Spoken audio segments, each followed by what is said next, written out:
reach is a vanity number.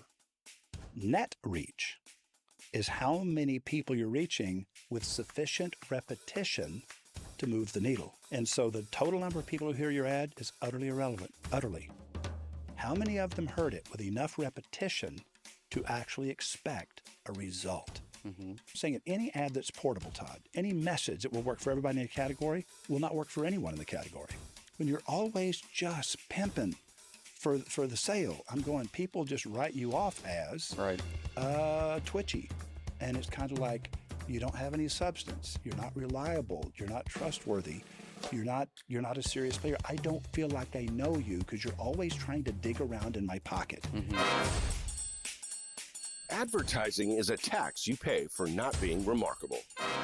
Welcome to Todd, Liles, and the Wizard of Ads, a podcast for business owners who want to become remarkable. Table lounger Todd Liles is going to take you deep into the mind of Roy H. Williams, the Wizard of Ads, to unleash the timeless truths and secret strategies that have helped him build dozens of America's most successful businesses. Do you want to build a brand that wins the heart, captures the mind, and creates lasting relationships? Take a deep breath and buckle up. It's time to fly. Welcome to episode 20, How to Build a Media Strategy That Works. Now, the purpose of today's episode is to teach business owners that the core principles behind an effective media strategy based upon Roy H. Williamson's foundational thinking. Now, we're going to break down how to buy media that builds long-term brand dominance and how to balance frequency and reach, and also how to avoid the common traps of short-term thinking. The source for today's information is coming from 3 of the Monday morning memos. Number 1, the radio success formula.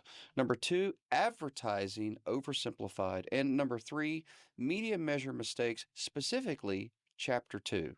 We're going to dive deep into these memos and unpack timeless knowledge from Roy himself. Let's discuss reach and frequency, because here's a little insight for you. Frequency is what wins. And the goal isn't to whisper to a million people. It is to shout clearly to a few over and over again until they respond with conviction. One of my favorite quotes from Roy is the following: let's reach 10% of the city and convince them 100% of the way. Roy, today we're going to talk about strategy, and specifically, I want to talk about the science as well as the art, because it is both. And I've heard you mention that art is about intuition, where science is about formula. Neither one of them are bad. They're both good to have. Now, I want to take a dive in it. And to begin with, I want to talk about reach and frequency. So, Roy, you believe very strongly in reaching 10% of the population, but convincing them 100% of the way, as opposed to reaching 100% of the population, convincing them 10% of the way. So, where did this belief initially come from? Failure. All right. As No. the great teacher. No, I'm telling you. Anytime you ask any broadcaster, whether it's a television station or a radio station, it doesn't matter, even if it is a podcaster, okay? If you said, okay, how big's your audience? There's actually 2 ways to answer that. Now, reach is how many people are you reaching? Now, what's called cumulative reach, it's abbreviated CUM. There's a daily CUM, there's a weekly CUM, monthly CUM, yearly CUM, and CUM basically means unique visitors, so to speak. And so in the CUM, nobody's counted twice. And so let's say 100,000 different people will watch this TV show this year. All right. How many are watching on the average Wednesday? Okay. It's an hour show. How many are watching during the typical commercial break? And there's 4 commercial breaks in the show. Right. So the show has 100,000 viewers or 1 million viewers or however many viewers, or the radio station. How many listeners do you have? 252,000 listeners. Are they all listening right now? No. Not at all. No. Now, so they're talking about CUM. But see, people don't understand reach is the number of people being reached. Right. Frequency is just a fancy word for repetition. Gotcha. And so this schedule, this specific number of ads run at these specific times of day, these specific days of the week, we know very scientifically because of the portable people meters. Nielsen is measuring this with as much technology and as much granular digital data as Google or Facebook is using. And I'm saying people don't realize about broadcast TV and broadcast radio. The numbers, the actual numbers, are not being measured by recall or by survey. They're being measured by a digital device that knows what you're doing, even if you're not aware of it. If you don't know what you're watching or what you're listening to, the device knows. Don't worry about it. Now, the point being this: reach is a vanity number. Net reach is how many people you're reaching with sufficient repetition to move the needle. And so the total number of people who hear your ad is utterly irrelevant, utterly. How many of them heard it with enough repetition to actually expect a result? Mm-hmm. You have to, that's called frequency. How frequently does the average person hear the ad? Now, what else is an important variable in this? Hugely, hugely, hugely important. We've talked enough about the message. Yes, yes, yes. The message is always preeminent. The message is always more important than anything else. But you have to protect frequency at all costs. Frequency must be protected, and it has to be within 7 nights sleep. Mm-hmm. 7 nights sleep. Weekly. How many times are you reaching this person in television, in radio? How many times are you reaching them with your billboards? How about your signage? Within 7 nights sleep. Because sleep erases memories. And so the ratio of repetition, frequency, of hearing or seeing the message, or of encountering that brand, frequency within 7 nights sleep. So the weekly frequency, every week, same typical week, 52 weeks in a row. And that's how you become a household word. And so a lot of people are spending enough money. They're just spreading it too thin, trying to reach too many people because, we don't want to leave these people out. We don't want to leave these people out. We don't want to leave these people out. Oh, don't leave those people out. I'm going, hey, you don't have the money to reach everyone. Right. Calm down and do not try to reach more people than you can afford to own. You never give up repetition. Protect repetition at all cost. Nobody understands that. Nobody believes that. And those who do believe it and do understand it are reaping the benefit. These are the people that are building massive, massive household brands that they're just dominant kings of their categories. And everybody thinks, well, I'm going to copy what they're doing. Yeah, trying to adapt their ads won't work because that ad was written for their brand, not yours. You don't have the markers to make that message ring true. Mm-hmm. And so copying their ads is utterly stupid. Number two, you have no idea how often they're reaching the average reader, listener, or viewer. Right. And I'm saying, and so everybody has to do their own math. Everybody has to create their own ads.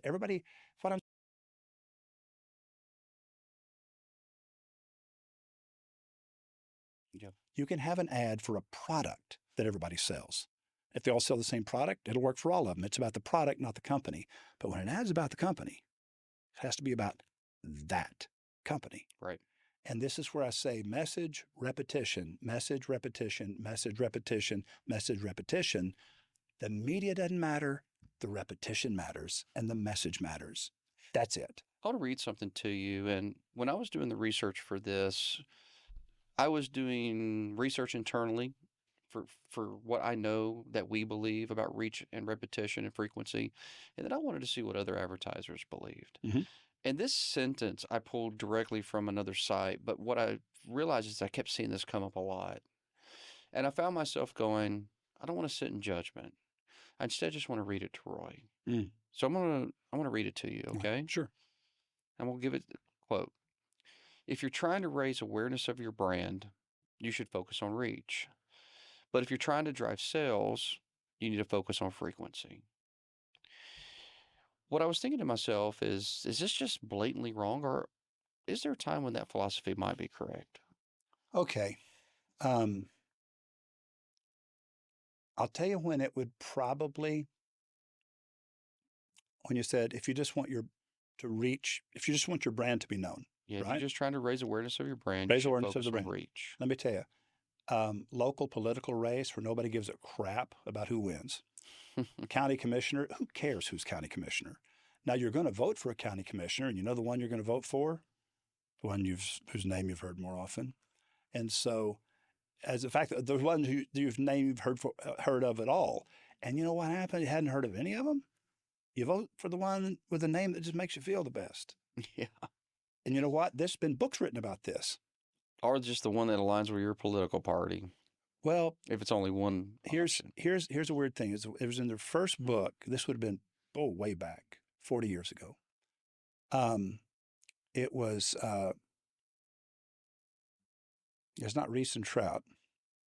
Yeah, it was Al Reese and Jack Trout. There was a first book called Positioning: The Battle for Your Mind. It's a thick book. Positioning: The Battle for Your Mind. And there's a chapter in there about the power of names. We're back to the county commissioner's race. And they said they tested this many, many, many times with substitute teachers. And they says, if you go into a school classroom and the teacher's sick and there's a substitute teacher, what they did is they would turn in homework assignments, right, from the kids. And remember, the teacher doesn't know the kids, but she's grading the papers, even though she doesn't know what kid goes with what name, right? And a kid named John got a full letter grade and a half higher on the same homework paper than a kid named Daryl. Oh, yeah. Well, John's smart. Daryl's dumb. Well, what I'm saying is they had a whole list of names, and they say these are names that people associate with just not really being razor sharp. And I'm just going, yeah, I got kind of a dork name, Roy.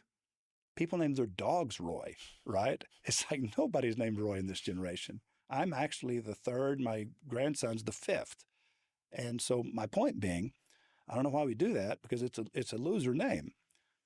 And they demonstrated this with deep research and data. And then they were talking about the difference between being known by your initials and being known by an actual name. And they say people think that initial companies are so famous that they should just have initials. And he goes, nope. Initials become famous when you know the name the initials stand for. IBM was International Business Machines for decades before it was IBM. And HP was Hewlett Packard for decades before it was HP. And so they said, and there's a chapter in that book. It's really an amazing book. Everybody listening should get that book and read it, because it opens your eyes to things. Then they start talking about a bunch of Fortune 500 companies. And then they said, how many of these brands have you heard of? And it's all brands with names. And you've heard of most of those names. And how many brands of these have you heard of? And they're all on the New York Times stock ticker. NASDAQ. NASDAQ. No, the NASDAQ and the New York Stock Exchange. There you go. And so then they have these other names that are all initial companies. And there's only like, out of 40 or 50 of them, there's like 6 you've heard of. 100% of the initial companies were actually bigger companies than the companies with names. And you have never heard of the companies with initials. And it's because they got really big and they changed to these initials after they got big. And most of the time, if you're not really a daily name that's used, the initials are never going to work. And so there's all these illusions that people used to believe. And these guys invested. It's like Mythbusters. Investigated all this stuff very, very deeply, and then just published, this is the real truth. And so if you begin a career by reading the guys that actually research things with real research, and it's peer-reviewed type research, it's never not valuable. It's always amazingly valuable. And you realize, you don't need to make that mistake. I don't know why I took off on that tangent, but the idea is, when you're bringing in, this is what people believe and it's not the truth. Yeah. And I'm going, it's not that hard to learn the truth, man. Well, let's continue down that philosophy too, right? Because we're 20 episodes into this now. And if we were sort of to identify, like, what is a big goal for this? And by the way, just to give you some feedback, I had a client send me Eduardo Acevedo. Shout out to Eduardo. He sent me a screenshot of, I think it was episode 12. and said, I get it now. I understand why I've been advertising. So it's working. Oh, cool. You know, he's a small business guy. He's in our small group program, not even $1 million. And I can remember a long time ago, we had a great conversation about what he should be doing. And I said, that's not what you should be doing. You need to do these things. Going back to it. But people are still hyper obsessed. Mhm. They think the only thing that they should be doing is spending money that has only one purpose, which is to create a direct response, direct Mhm. call to action. I'm not Mhm. going to spend a penny unless it generates a phone call. Mhm. Now, in the world of strategy, and we're talking strategy, Mhm. that's not really a strategy, it's a tactic, right? I'm going No, if that's what you deep down believe, then it is your strategy. In okay. other words, what you're doing flows from what you believe will work. Your strategy is what you believe will work. And so when you develop a strategy, if you actually know what works, then you develop a strategy based upon the things that you know always work. And then you decide of all these infinite, huge number of things that are trusted and reliable, what combination of those am I going to put together? And then how will I manifest those things in this specific campaign? Now, whenever you simply say, well, I believe that it's an organized universe, and forever effect, there's a cause that causes that effect. And if you want this effect, you just have to trace up the causal chain and do the thing that generates the response. And so when people believe that it is pulling a lever or pushing a button, and these are the phrases that make the phone ring, and all this kind of stuff, and I'm going, all right. Now, what's interesting is that will make a very positive difference very quickly. It will. Mm-hmm. And then when it has showed you that little trick, you will believe it's scalable. Stuff's working. And you'll believe it's scalable. Oh, it's not scalable. What happens is when you go from not asking for the sale to where suddenly you're asking for the sale.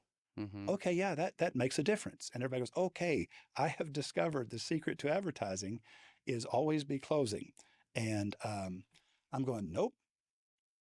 When you start thinking about advertising, the metaphor you want is not the rat that presses the button and the pellet drops out, the food pellet. And you just teach him to press that button and the food pellet drops out.